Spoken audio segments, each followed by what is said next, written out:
Zdravím všetkých, takže po dlhšej dobe som si pre vás pripravil také netradičné video. Dneska s partnerkou budeme otvárať a ochutnávať MR.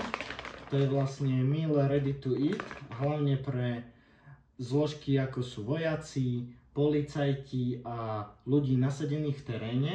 Dneska tu máme 24-hodinový balík pre britské armádne zložky. Takže ideme si to otvoriť a ideme si predstaviť, čo sa tam nachádza a následne dobrú chuť. A môžeme sa teda pustiť do toho.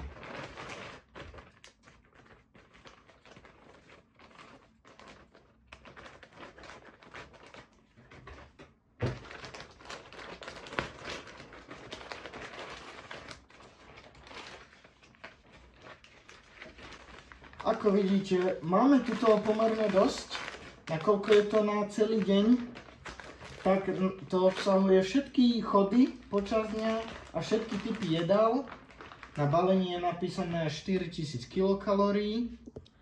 Takže po rozbalení môžete vidieť celý obsah nášho MRčka. Takže začneme základnými prísadami, ktoré môžete vidieť tu. Takže máme zápalky v danom balení, následne máme, ako môžete vidieť, vreckovky na bežné použitie, rôzne korenia, cukry, instant coffee, takže máme tu aj kávu, máme tu čaje. A toto, ako môžete vidieť, je spork. To je lyžička s vidličkou, to keď spojíte spoon and fork, tak vám vznikne spork. A týmto budeme vychutnávať dneska naše pokrmy. Našťastie my nie sme na to odsúdení, na rozdiel od tých vonku. Ale necháme spork sporkom a ideme pokračovať ďalej. Ďalej tu nájdeme dental gum, čiže žuvačky.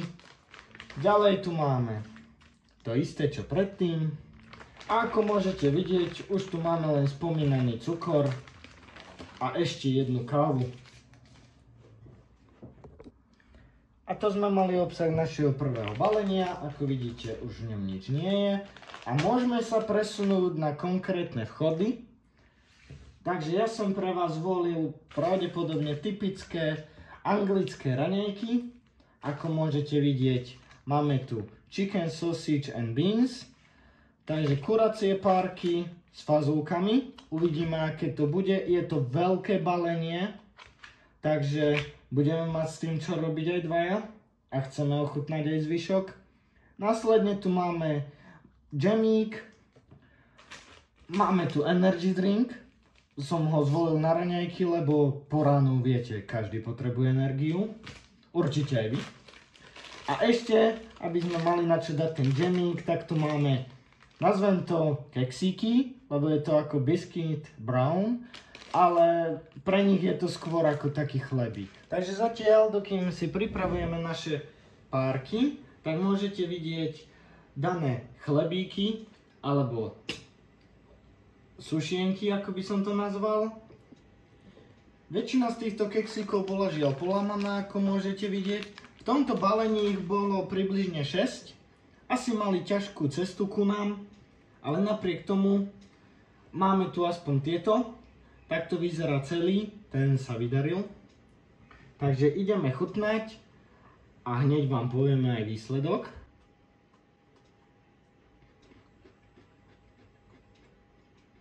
Keksík naozaj chutí ako chlieb. Chrumkavý chlieb. Áno, vieme to prirovnať ku našej chuti chlebu. A džem je ako klasický džem z obchodu, keď si predstavíte. Nič extra, ale ani žiadna katastrofa. Klasický džem. Takže zhodnotil by som asi 6-10. Takže ideme testovať náš energy drink, aby sme mali energiu zjesť aj zvyšok. Na zdravie.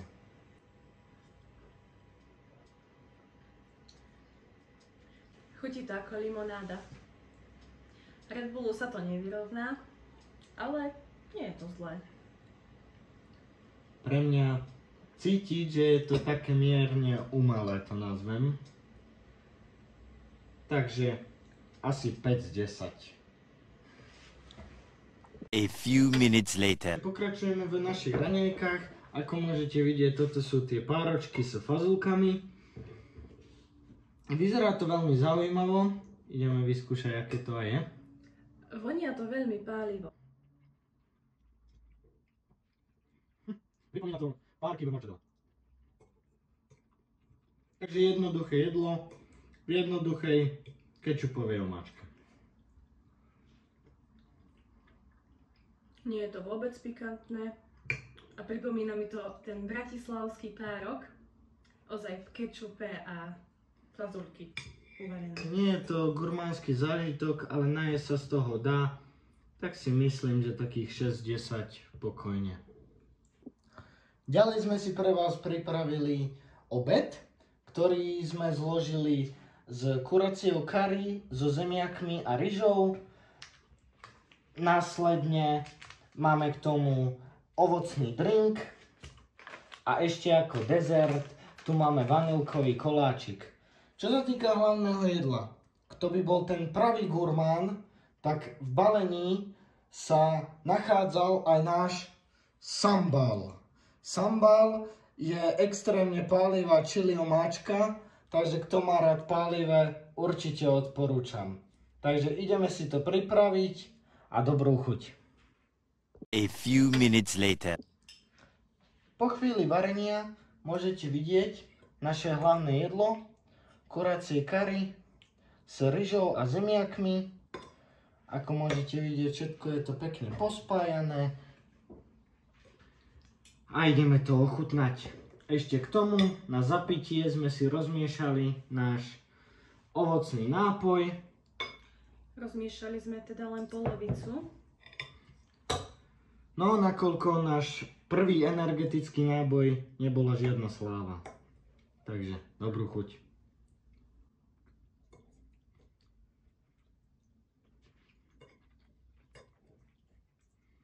To mäso je výborné, rozpadá sa v ústach. Mäso je veľmi chutné, omáčka je dobre dochutená, príloha je tiež fajn. Pre jednu osobu bohate vystačí daná porcia a dal by som tomuto jedlu 8 z 10. Na zakončenie našeho hlavného jedla tu máme dezert. Samozrejme, ide otvoriť. Vyzerá to veľmi zaujímavo zatiaľ.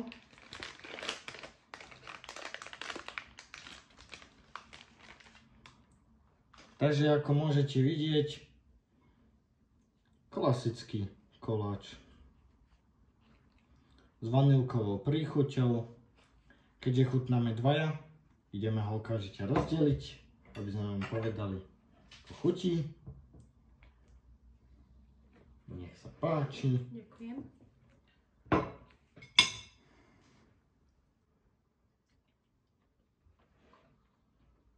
Tak toto je nebo. Dezert je nadýchaný, ohodnotil by som 8 z 10. 10 z 10. Toto je nebo.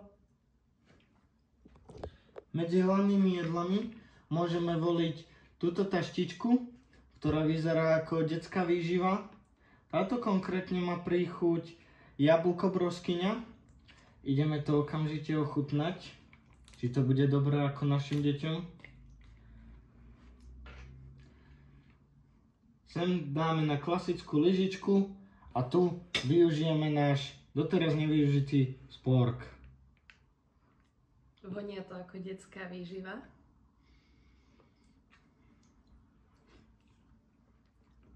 Ale je to oveľa sladšie.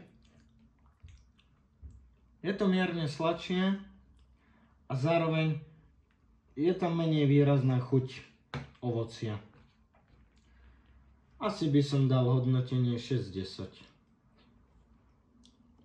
Ako posledné jedlo dňa, tu máme samozrejme večeru, a tá sa skladá z pasta bolognese, čiže z bolonských cestovín. Podľa mňa to budú klasické cestoviny.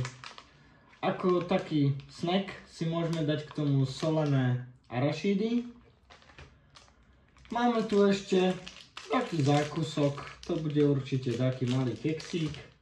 A na upokojenie všetkých nervov po ťažkom dni horúcu čokoládu, čo je lepšie na ťažký deň a na nádherný večer. Takže Víno. pripravíme a hneď uvidíte, ako vyzerajú. A few minutes later. Na večeru sme si pripravili tieto bolonské cestoviny. Môžete vidieť, ako vyzerajú. Vyzerá to hrozne. Áno, ten výzor nie je najkrajší, musím uznať, ale ideme vyskúšať danú chuť.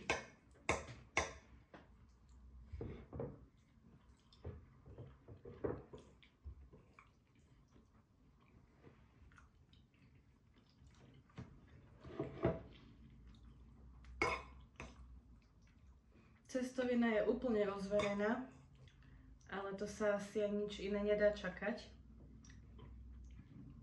Omáčka je pomerne dobrá. Taká klasika bolonská. Je cítiť, že to niekde ležalo veľmi dlho zabalené. Ale v núdzi zasíti. Tomu by som dala 2 z 10. Ja tak zo 3 z 10 môžeme, 4 až 4 z 10. Ale keď ste hladní po ťažkom dni, tak určite padne vhod.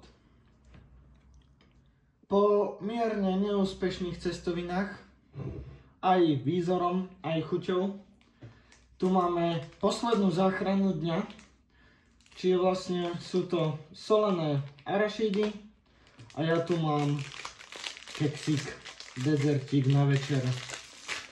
Poďme to teda otvoriť. Wow, akože toto vyzerá ako veľká mysli tyčinka, veľká hrúbkou, malá telom, ale poslúži na svoj účel.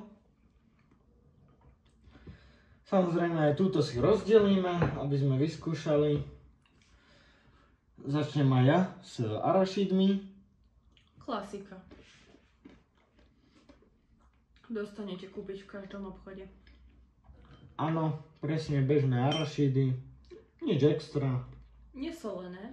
Zdajú sa mi nesolené. Na to, že píšu salted, tak sú takmer nesolené, áno, to je pravda. A poďme na hrubú mysli tyčinku. Ja nemám veľmi v láske takéto tyčinky, takže pre mňa to nie je. Ja by som tomu dala tak 3 z 10.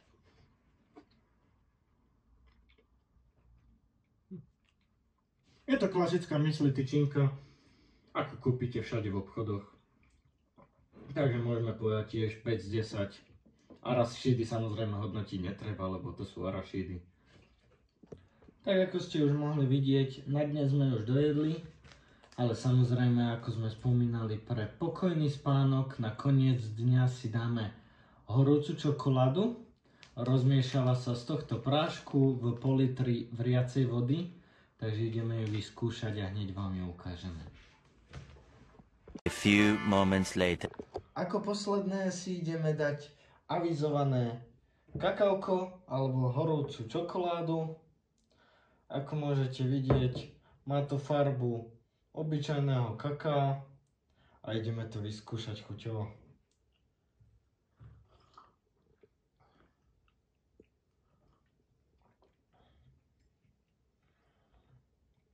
Chutí to ako klasické kakao bez cukru.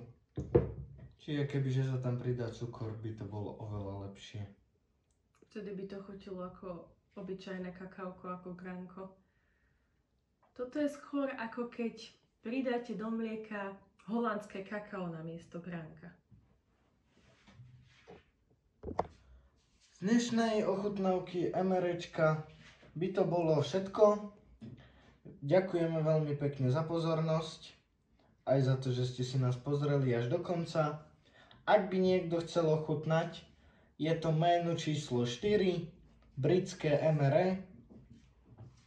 A určite, ak sa vám video páčilo, nezabudnite zanechať like, prípadne odber a komentár, ak by ste chceli takýchto videí viac a prípadne ktoré MRE by ste chceli vidieť na budúce.